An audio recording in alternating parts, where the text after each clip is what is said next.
Amigos míos, bienvenidos a bordo de este viaje de historias. Y hoy vamos a abordar uno de los grandes misterios del siglo XX, particularmente para Estados Unidos, porque está involucrado allí un personaje que en su momento fue el gran héroe nacional, más bien la gran heroína.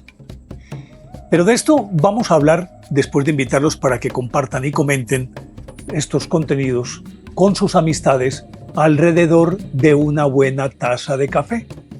Los invito a que se suscriban en mi canal de YouTube, que es Néstor Armando Alzate, y lógico, ese es mi canal oficial.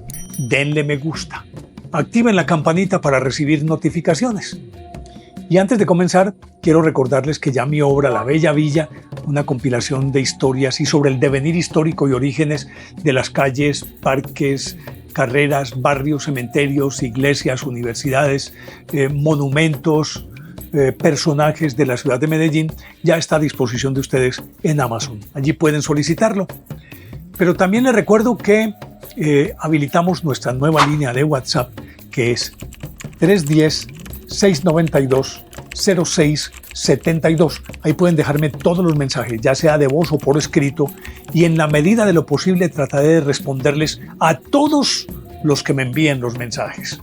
Pues bien, les decía entonces que este es uno de los grandes misterios, y mucho más que tiene que ver con la mujer que en la primera mitad del siglo XX se convirtió en la gran heroína de los Estados Unidos, el referente de todas las mujeres y también de los hombres, porque inclusive se le llegó a equiparar con otro pionero de la aviación que fue Charles Lindbergh, aquel que en 1927 atravesó el Atlántico de América a Europa, aterrizó allí en solitario, la gran proeza de un hombre que por primera vez en la historia de la aviación se atrevía a cruzar el océano. Pues esta mujer era Amelia Earhart. Entre otras cosas, muchos la equiparan con Charles Lindbergh por los logros obtenidos, pero también porque de alguna manera, no sé cómo, sus rastros físicos, su rostro, se asemeja un poquito al de Charles Lindbergh, como ese fenotipo de hombre y mujer, digámoslo, con un corte muy nórdico y muy norteamericano, y por lo tanto los dos fueron los grandes héroes de los Estados Unidos en aquella época. La diferencia radica en que para una mujer estar involucrada en un campo aparentemente exclusivo de los varones, se metió allí y llegó a convertirse en el referente de las mujeres, demostrando que para ellas no había nada vedado, afortunadamente. Y como líder y pionera de la aviación, pues atrajo a muchísimas otras mujeres hasta llegar a fundar un grupo que se llamaba Las 99, todas con aficiones en torno a la aviación.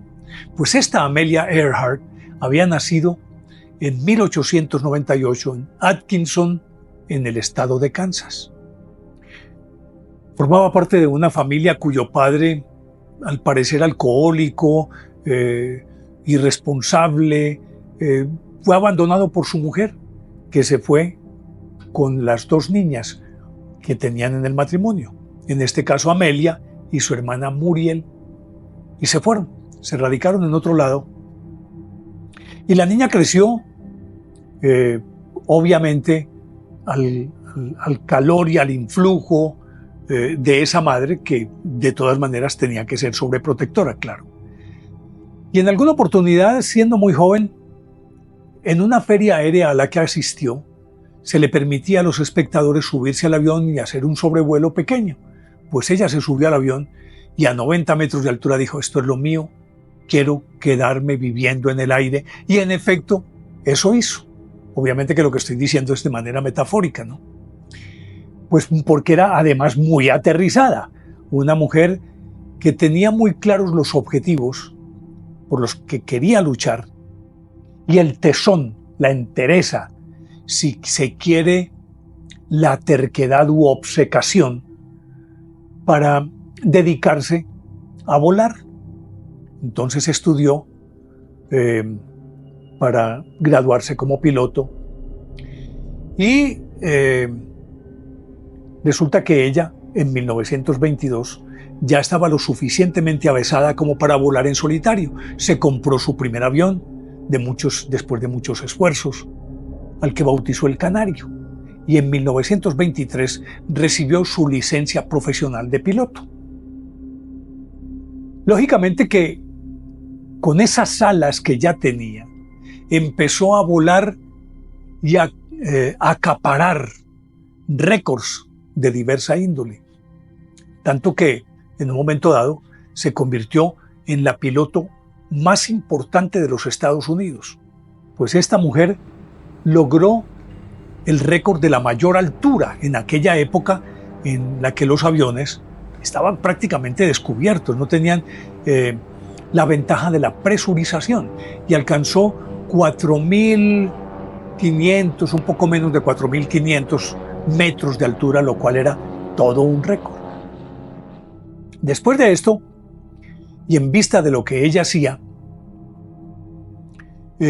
por allá en 1927, después de la euforia por lo obtenido por Charles Lindbergh, ella quería equipararse no con él, sino demostrar que las mujeres también podían hacer aquello que los hombres se suponía que eran los únicos que tenían el derecho de hacerlo. En esas apareció un personaje llamado George Putnam. Putnam había sido comisionado por una mujer millonaria, muy joven por demás, que también era piloto y que quería lograr hacer una travesía entre América y Europa, pero su familia no la dejó. Entonces Putnam, comisionado por ella, se dedicó a la tarea de buscar quién podría ser esa mujer. Nadie mejor que Amelia Earhart. Entonces la involucró en este proyecto, y resulta que en este proyecto se embarcó hacia Europa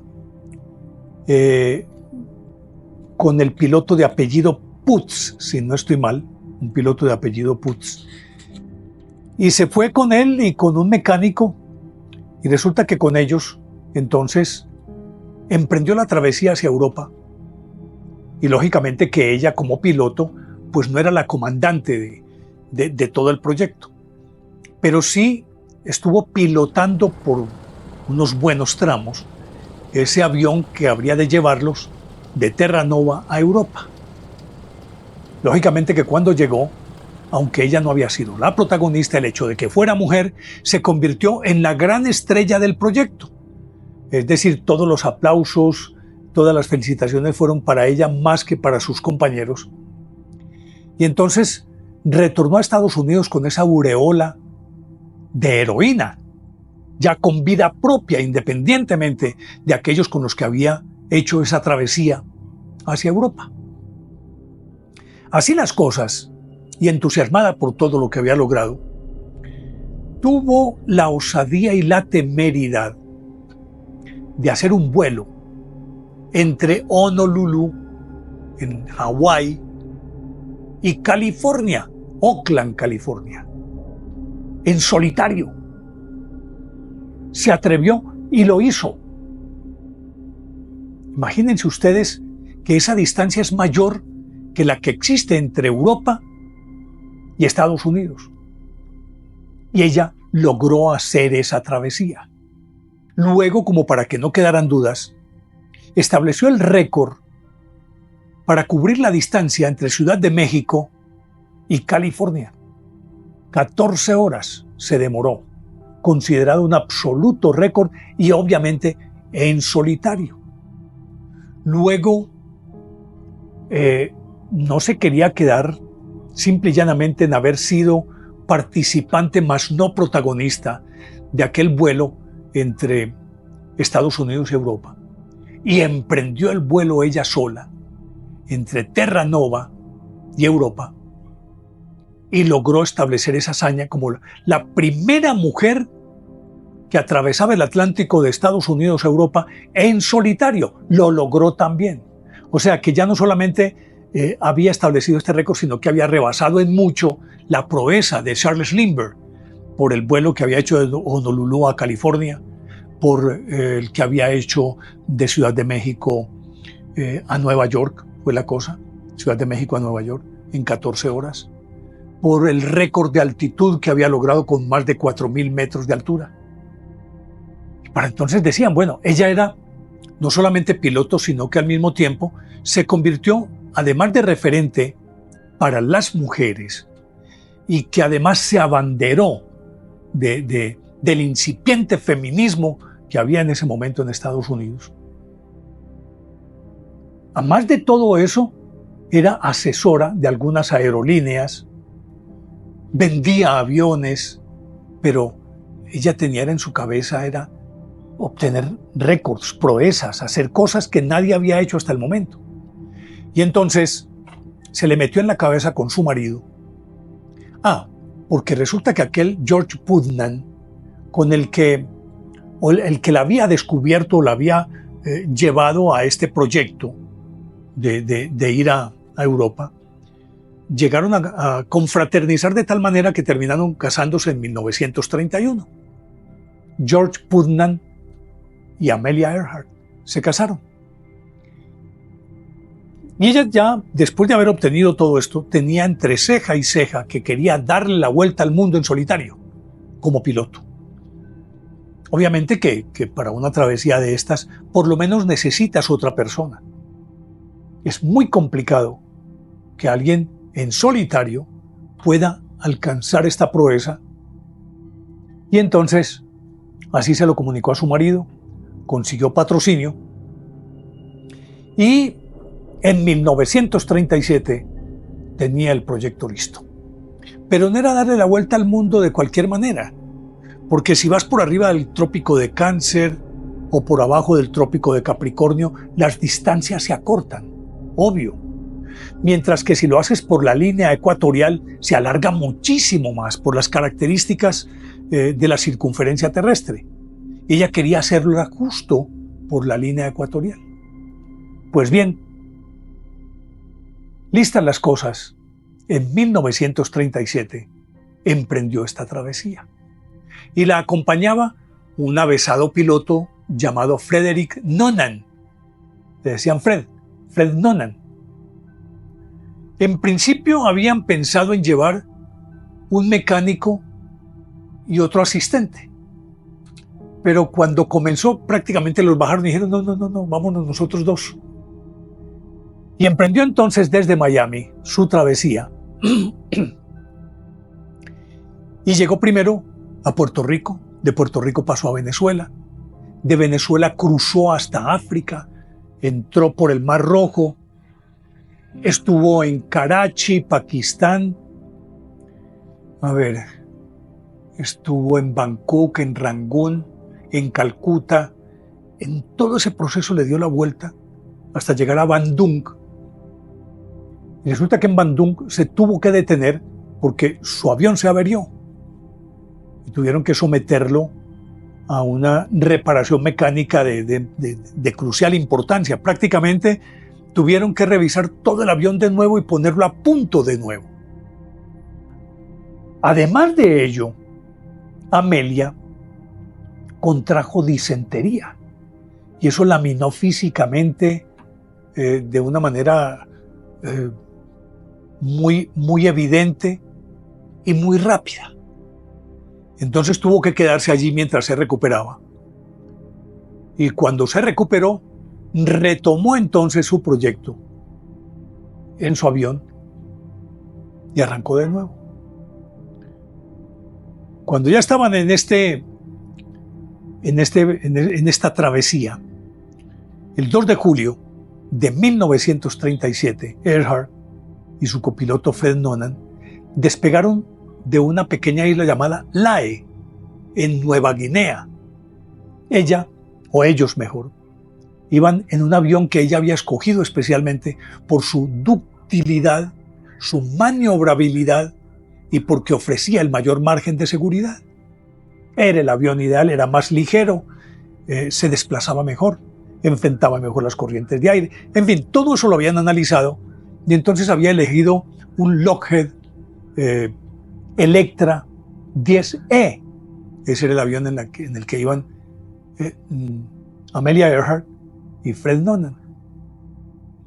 El 2 de julio entonces salieron de Lae, en Nueva Guinea, con destino a la isla de Howland.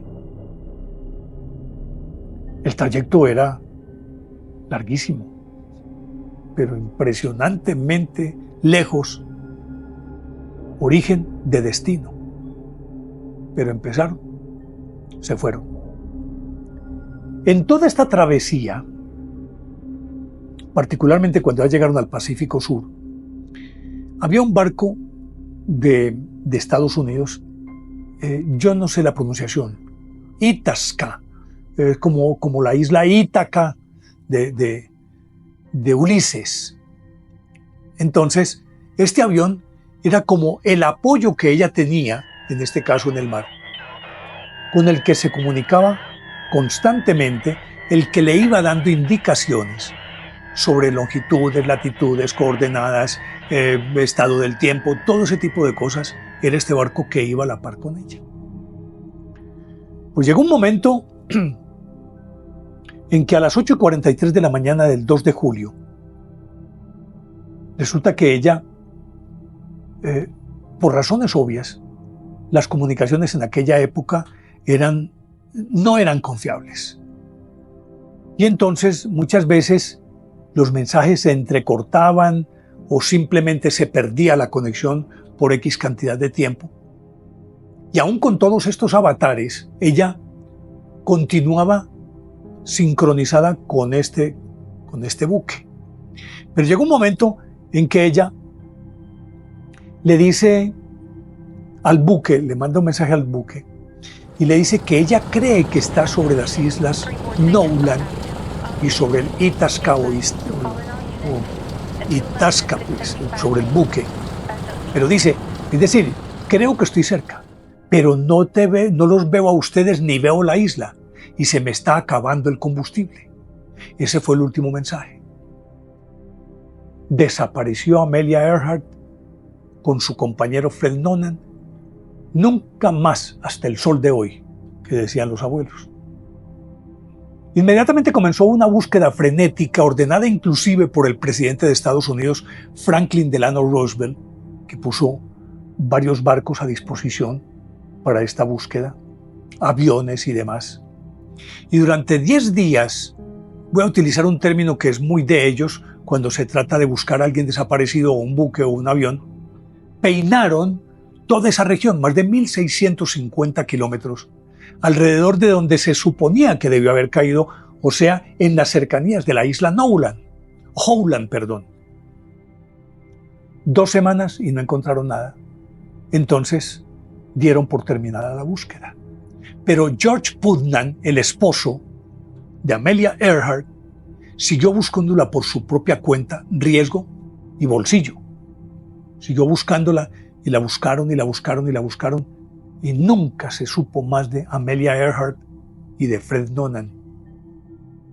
Aquí empiezan a surgir entonces varias conjeturas de qué pudo haber pasado. Pues resulta que a Amelia Earhart, entre otras cosas, la declararon oficialmente muerta el 5 de enero de 1939, o sea, 2 años después. A ella y a Noonan, por supuesto. Y entonces comienzan a barajarse teorías de diversa índole. La primera, que es como la más aceptada y es la que sostiene el gobierno de los Estados Unidos.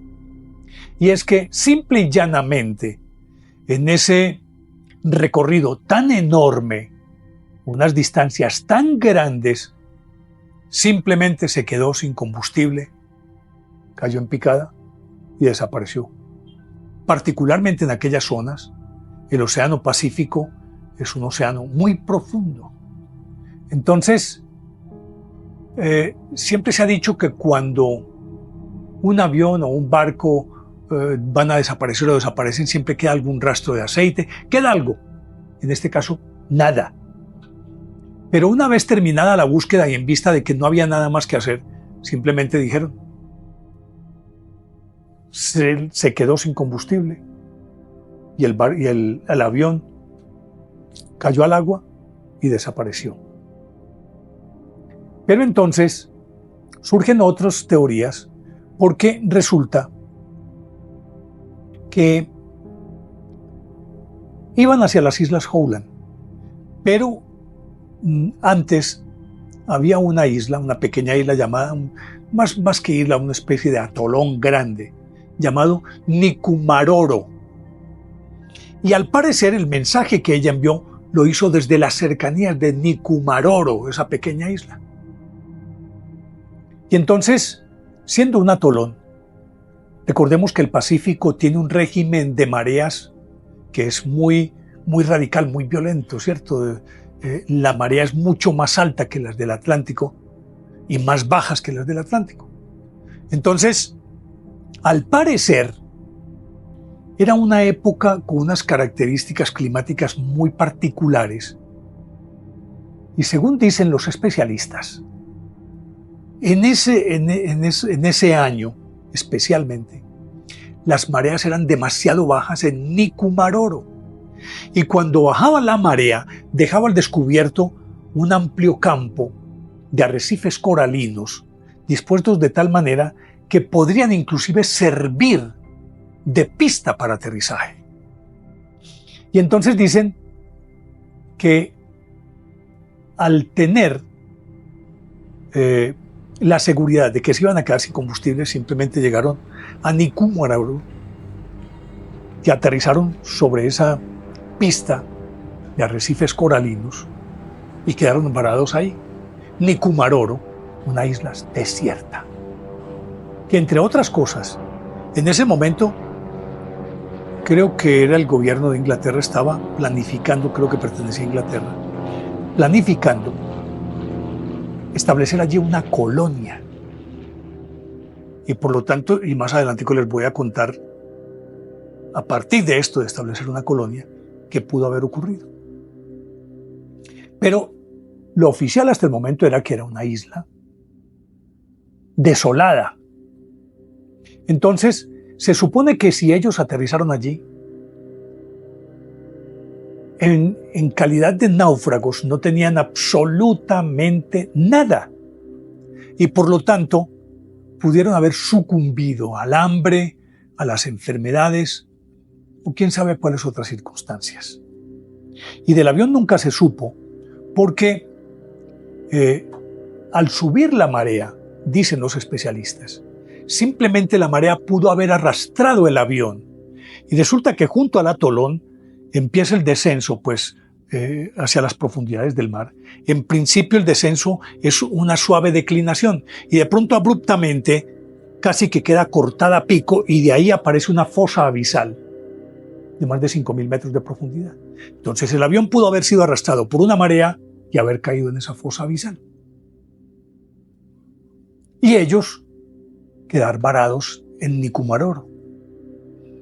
Como es una isla supremamente húmeda, de una selva subtropical húmeda, obviamente que es un clima y un terreno ideal para toda suerte de bichos.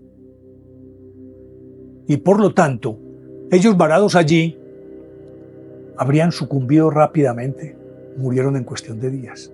Esa sería la segunda teoría, claro. Y afianzan la teoría con una información anexa, y es que indican que en los 10 días siguientes, el Itasca, o Itasca, yo no puedo entender cómo se puede pronunciar, digamos, dejámoslo, yo lo dejo en Itasca, pues. En los siguientes 10 días recibió 121 mensajes, 57 de los cuales se asume que provendrían del Lockheed Electra 10E, el avión de Amelia Earhart y Fred Noonan. Pero lo extraño era que los mensajes que recibían eran solamente emitidos en la noche. Quienes conocen de esto afirman entonces que probablemente ellos durante el día se refugiaban dentro del, es decir, tierra adentro del atolón, tratando de buscar comida o por lo menos estar a la sombra de ese clima tan supremamente inclemente con un calor impresionante, y que por la noche llegaban hasta el avión, enviaban mensajes y se volvían allá. Porque quedarse dentro del avión en una pista inestable de un arrecife coralino, que como decíamos, se lo pudo haber llevado la marea alta y desaparecerlo, no era para ellos viable quedarse a dormir dentro del avión. Entonces tenían que salir. Y de esos 57 mensajes que se supone podrían provenir del avión, aparecen 4 que extrañamente, y aquí hay una contradicción, se siembra una duda, porque dicen que esos 4 mensajes, que aparentemente también podrían provenir del Electra, se situaban su sitio de origen alrededor de las islas Fénix, que están a una muy buena distancia. Entonces decían, ¿están aquí en Nikumaroro o están aquí en las islas Fénix?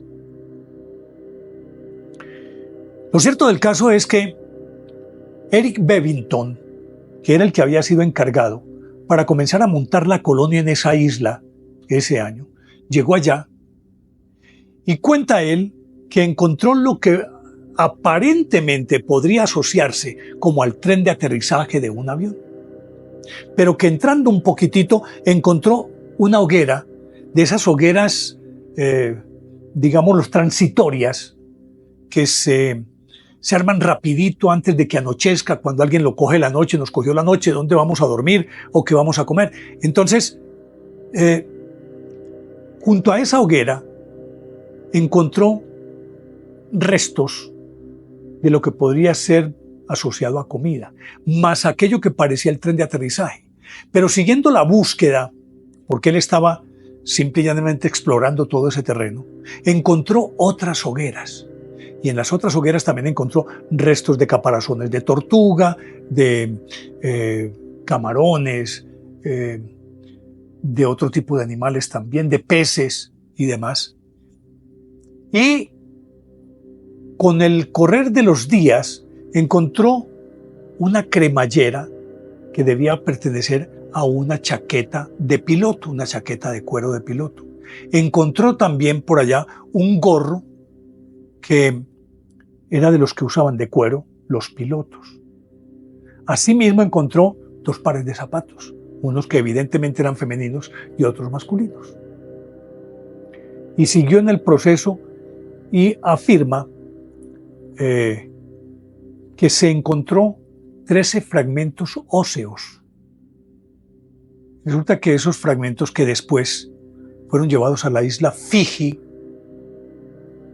al parecer, al ser examinado por los patólogos forenses, decían que, dada la estructura de esos huesos, podría perfectamente pertenecer a Amelia Earhart, porque más o menos casaba con su estatura, su complexión física, que podrían perfectamente pertenecer a Amelia Earhart.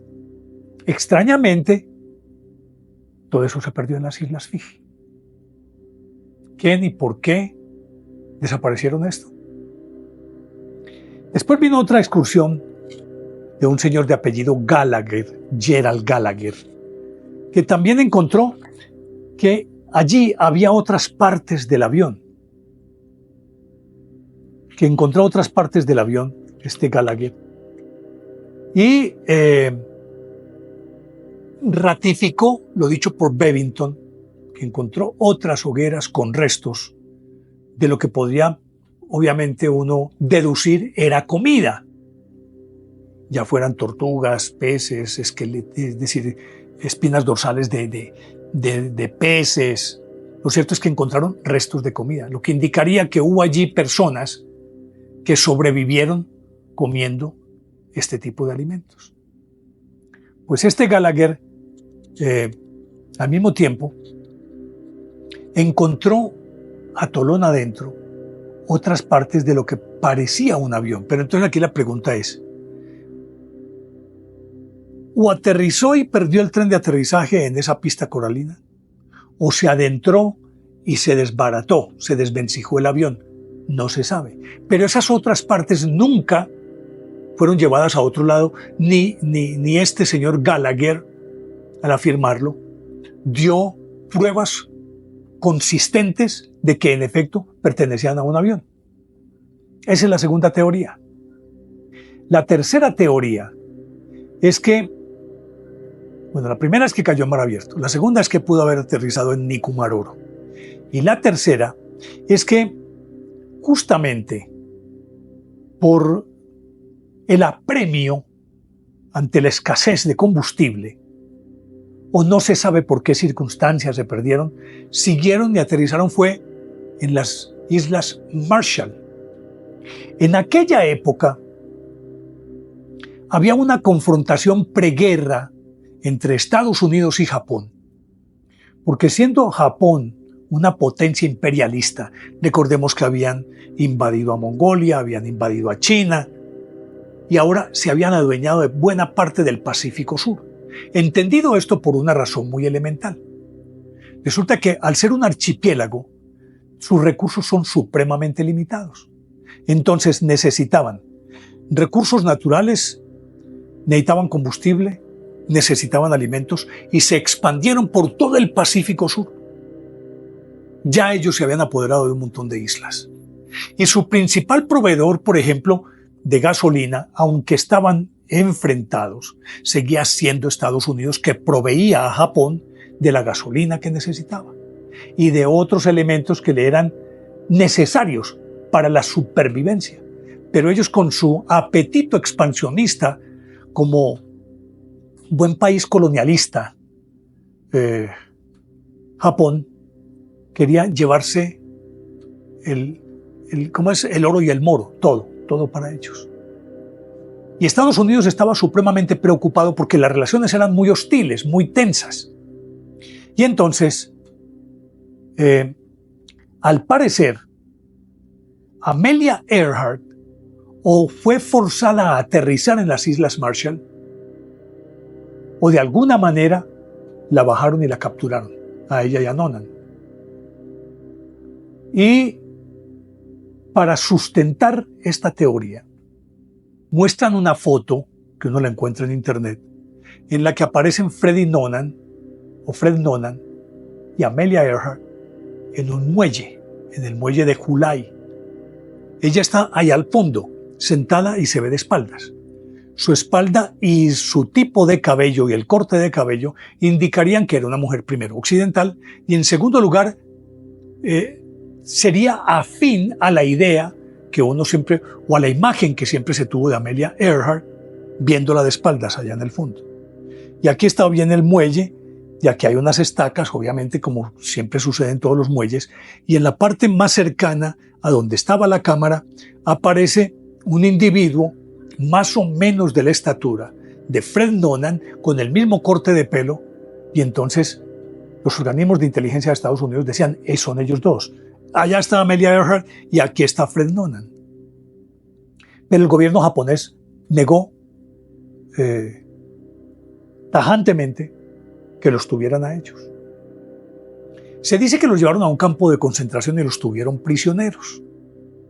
Pero aquí hay algo más de fondo que dentro de todas estas teorías, dentro de lo posible.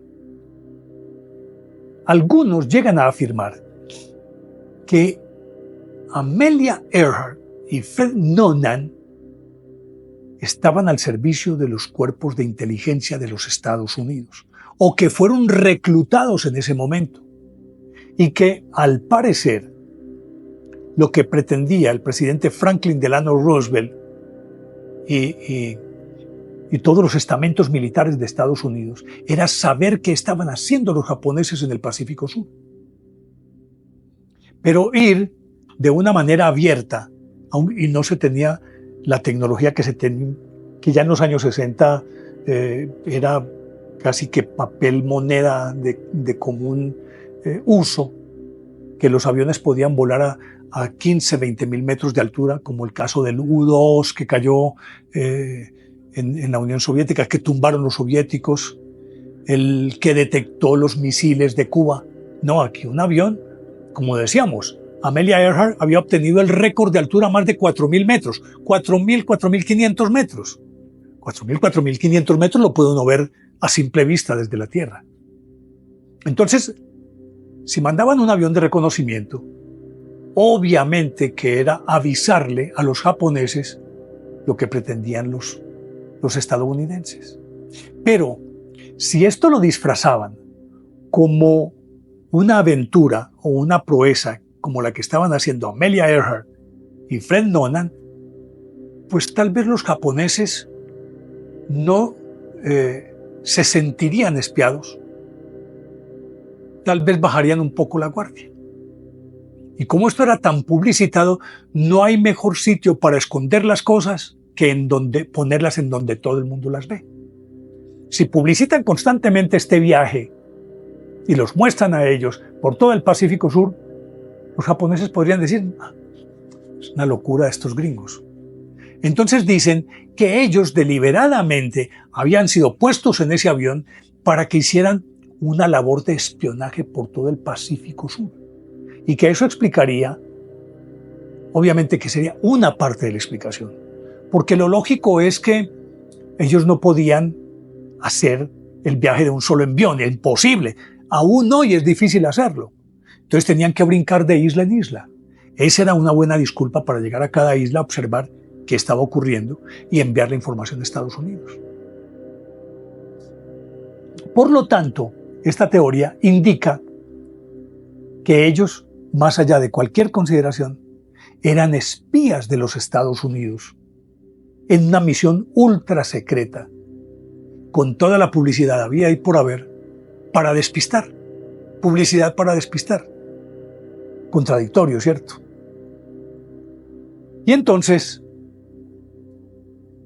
se dice que cuando capituló Japón, una de las cuestiones que le planteó el gobierno de Estados Unidos a Japón era que en dónde estaba Amelia Earhart, que si ellos la tenían. Parece que los japoneses en principio negaron rotundamente, pero dicen estas mismas fuentes que obviamente alimentan su teoría con un montón de fantasías y uno no sabe a qué atenerse. Pero dicen entonces que sí, que ellos aceptaron y que se la devolvieron a ella y a Nolan. Pero resulta que no podían de la noche a la mañana, después de terminar la guerra en 1945, que fuera apareciendo Amelia como si nada hubiera ocurrido. ¿Qué habría dicho la prensa? ¿Cómo la habrían acusado? Hey, ¿dónde estuvo todo este tiempo? ¿Qué fue lo que hizo? ¿Qué pasó? Imagínense el dolor de cabeza que sería para Estados Unidos. Entonces, por una cuestión de seguridad nacional, afirman estos que defienden esta teoría. Simplemente ella fue regresada con una identidad falsa como Irene Craig Mill y casada con un señor, la casaron con un señor Guy Boland y se fue a vivir a New Jersey y allá murió en 1982. Sin embargo, se falsea un poco esta teoría porque la verdadera señora Boland, cuando se dio a conocer todo esto, ella salió a la palestra y dijo, no, a mí no me metan ahí, yo no tengo nada que ver, yo soy, la esposa de Boland, no recuerdo en este momento el nombre de ella, pero a pie juntillas negaba que ella fuera o tuviera algo que ver con Amelia Earhart, que por lo demás, al verla, no se compaginaba o no se podía asociar con la figura de Amelia Earhart. Evidentemente no podía hacerlo. Sin embargo, esta teoría durante mucho tiempo fue sostenida, sustentada y se quedó ahí, en esa teoría, que como digo, todo está dentro de lo posible. Pues resulta que nunca abandonaron la búsqueda de Amelia Earhart como símbolo nacional. Entonces, de tanto en tanto se hicieron nuevas búsquedas. Y en 2003, Náutica, una empresa norteamericana, fue y otra vez, con base en los cálculos hechos a partir de los últimos mensajes que ella envió, de las características de la zona, de la distancia a la que estaba del Itasca, las coordenadas, longitudes, viento condiciones atmosféricas y demás, haciendo todos esos cálculos, decían que el avión pudo haber caído en esta zona. Buscaron, no encontraron nada. Repitieron en 2006, nada. Luego creo que la White, o yo no sé qué, Discovery, estuvo buscándola en 2009 y nada. En 2017 la National Geographic también patrocinó una expedición, nada, no pudieron encontrar nada. Y resulta que ahora aparece una empresa norteamericana que afirma tajantemente que encontraron el avión, el Lockheed Electra 10E, en las cercanías de Howland, a 4.500 metros de profundidad, con un dron especializado en aguas profundas. En 2009 y en los otros lo habían hecho con robots también especializados en aguas profundas para rescates de este tipo, y no habían encontrado nada. Ahora, con unos sistemas de sonar súper avanzadísimos, indican que encontraron como una especie de mancha amarilla, pues aparece en el perfil. Recordemos que el sonar simplemente envía una onda, esa onda al pegar en el fondo inmediatamente comienza a dibujar el perfil del fondo y todo lo que encuentra en el fondo, si hay objetos o no. Resulta que ese sonar dice que ha detectado una mancha que, procesada la información en computador, se corresponde perfectamente con las características del Electra 10E de Amelia Earhart. Y dicen que pueden afirmarlo a ciencia cierta, que encontraron el avión de Amelia Earhart a 4.500 metros de profundidad. Eso es lo que están diciendo. Y que muy pronto van a tener pruebas contundentes de que en efecto así es. Listo, se supone que el dron identificó este objeto, que al parecer podría pertenecer o podría ser el Electra 10E. Dice que después habría una segunda etapa para extraerlo, para sacarlo de allá. Pero sí, cuando intentaron hacerlo con el Titanic, acuérdense que del pecio, de uno de los pecios del Titanic, sacaron una estructura, la elevaron, y cuando la tenían en la superficie, algo falló y se fue otra vez a la profundidad. Pero es una estructura de acero. Pero resulta que el Electra era un avión de su época, más artesanal. De pronto podía tener aluminio y otras cosas mucho más ligeras. En el momento de si intentaran sacarlo, si en efecto lo es, cuando comiencen a levantarlo, no se les va a desbaratar. En fin, la situación está ahí. Nunca se supo qué pasó con Amelia Earhart. Y todas las teorías, por eso mismo, son válidas. Que simplemente se cayó por falta de combustible en mar abierto, perfectamente creíble. Que pudo haber aterrizado en Nikumaroro, está dentro de lo posible. Mucho más si, de acuerdo con lo que dicen Gallagher y Bevington, encontraron restos de fogatas en una isla absolutamente solitaria, porque este Bevington y después Gallagher se encargaron de montar allí una colonia, pero fue tiempo después. Pero en ese entretanto encontraron más fogatas. Parece que encontraron restos del avión o partes de lo que se podría suponer era un avión, hasta una cremallera, como les decía, 2 pares de zapatos, todo esto. Entonces también es muy válida esta teoría. Y la tercera, la de los espías, sí tiene su toque de conspiración muy fantasioso, pero está dentro de lo posible. Si los japoneses se habían apoderado de todo esto, ¿por qué no aceptar que pudieron ser ellos dos espías al servicio de los servicios de inteligencia de Estados Unidos? O, en el peor de los casos, que en efecto fueron capturados por los japoneses, simple y llanamente porque sobrevolaban la zona, que no tendrían nada que ver con servicios secretos y de seguridad ni nada, sino que simplemente los japoneses, en la febrilidad, en la paranoia de que todos nos están vigilando, pudieron tomarlos como espías y los retuvieron ahí. Está dentro de lo posible.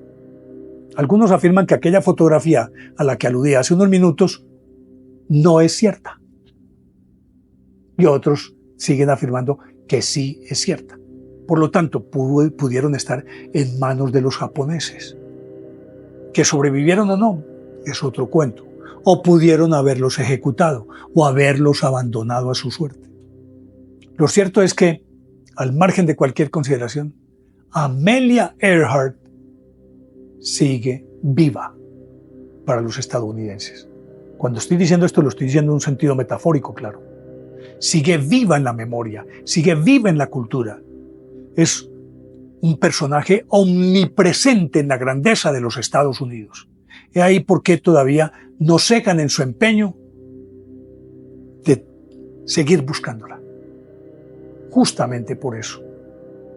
Es un personaje que para Estados Unidos como gobierno, como país, es demasiado importante. Pero mucho más lo es para las mujeres como el gran referente femenino de la época y que llevó, o que ratificó mejor, que no hay campo vedado para las mujeres. Y así lo demostró ella. Inclusive, en Estados Unidos se afirma que Amelia Earhart fue más grande que Charles Lindbergh. Y yo estoy de acuerdo con eso. Pues bien, se seguirá buscando, quedan todavía otros intentos para ver si en efecto eso que encontraron, a 4.500 metros de profundidad, eso no es el Electra, y siguen rastreando a ver qué más pueden encontrar. Pero al margen de si encuentran o no, Amelia Earhart sigue viva. Llegamos al final. Espero que les haya gustado esta historia. De ser así, denle me gusta, activen la campanita para recibir notificaciones. Como siempre, les dejo la inquietud, ¿les parece lógica o ilógica esta historia? Y los espero en el próximo viaje de historias que con seguridad va a ser fascinante. Chao.